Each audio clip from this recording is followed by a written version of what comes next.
approved by the Senate this week. Companies unwilling to give regulators access to audit records and other financial information.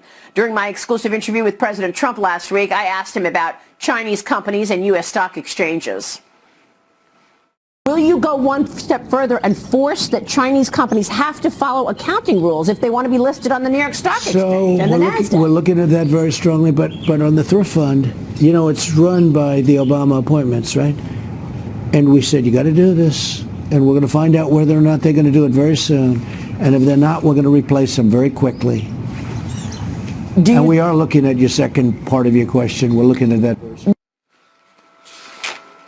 The president taking to Twitter, meanwhile, last night, criticizing Chinese disinformation campaigns, saying their spokesman speaks stupidly on behalf of China, trying desperately to deflect the pain and carnage that their country spread throughout the world. Its disinformation and propaganda attack on the United States and Europe is a disgrace, writes the president. It all comes from the top. They could have easily stopped the plague, but they didn't. Joining me right now is Florida Congressman, retired Army Lieutenant Colonel, and Green Beret himself, Michael Waltz. Also back with me, Dagan McDowell, Kristen Soltis Anderson, and Steve Forbes. Congressman, it's great to have you this morning. Thanks so much for being here. Yeah, thanks, Maria. Good to be with you. So I want to get into this China issue. You've got the China Thrift Fund. You and Senator Marco Rubio have been calling on Florida Governor DeSantis to stop investing state employee pensions in China.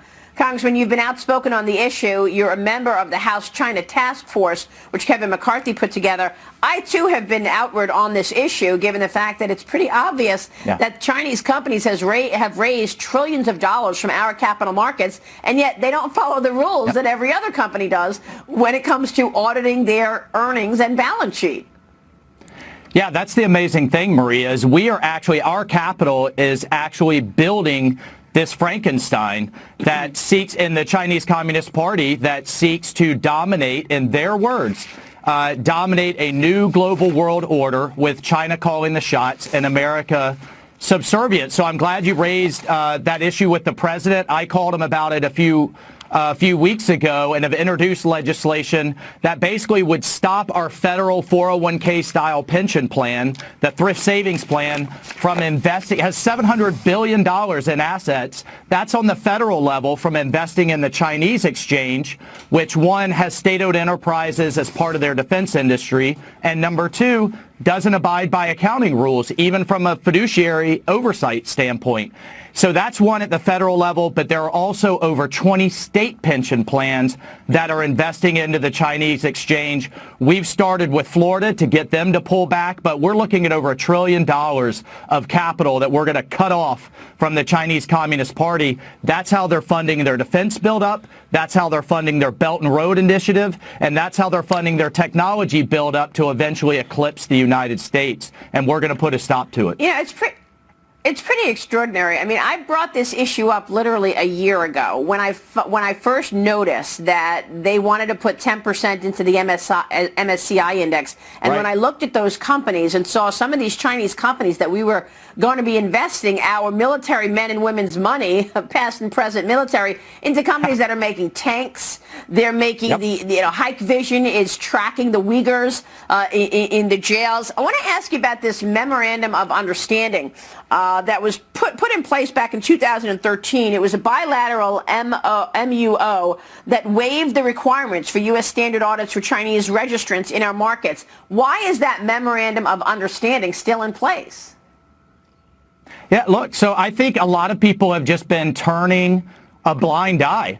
They've just been letting these companies sit on our exchanges, and they've been letting these massive pension funds invest into an exchange that are just completely devoid of any accounting standards. So set the geopolitics aside. We don't really know where these investors' money are going, except we do know that they're going to those state-owned enterprises. I would add another one, Bohai Shipyards, that just launched 2 ballistic missile submarines capable of striking the United States. It's really, truly incredible. And I think, China has been doing this for years. They have taken a Cold War mentality against the United States. I think in the wake of this coronavirus, it'll be a real wake-up call. I eventually would like to see people walking into a Walmart or their store and seeing made in China and putting the product down. I really think we can make some progress. And Steve Forbes, Yes, jump sir. in here, because all you really have to do is look at Luckin Coffee and what happened to Luckin Coffee, right, over the last couple of months, and see how that stock has plummeted because they had fabricated sales. And we don't know this until it's too late. Look what happened to Luckin. That's right, and that's why it should be a level playing field. If you want to be listed on our exchanges, you got to follow the rules. It's amazing that hasn't happened before. It is certainly going to be happening now. I'm also interested, though, with the congressman, given his background, what changes he sees in the U.S. military, which has been focused on terrorism for 20 years, in terms of changes. The U.S. Marines are going to make fundamental changes, they say, in the next few years because of new realities. What kind of new realities do you see taking place, especially countering those islands China has built in the South China Sea? Steve, great question. And you've seen the president sign off on a new national defense strategy that shifts to what we call near-peer competition or great state competition.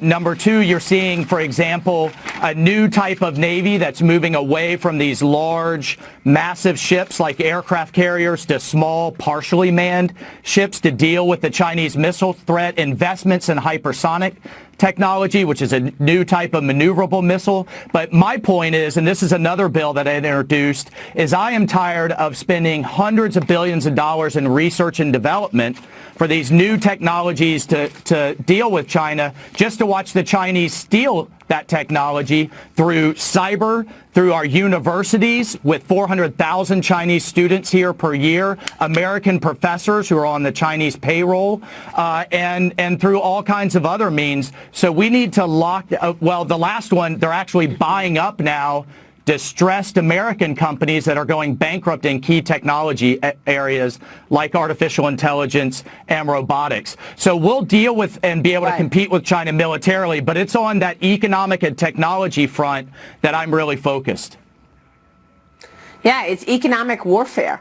In some regards. It really is. And when you look at what they've done, as Steve mentioned, in terms of the South China Sea and the military movement, they've put military bases across the world, and they're doing it at ports so that they could control the trade, like the one in Djibouti, where they want to be right there at the mouth of the Red Sea, Congressman. So now, there Maria, are a lot of different areas. And, Sorry to interrupt. It's not just Djibouti. It's both sides of the Panama Canal. It's right in our backyard that the Chinese now own.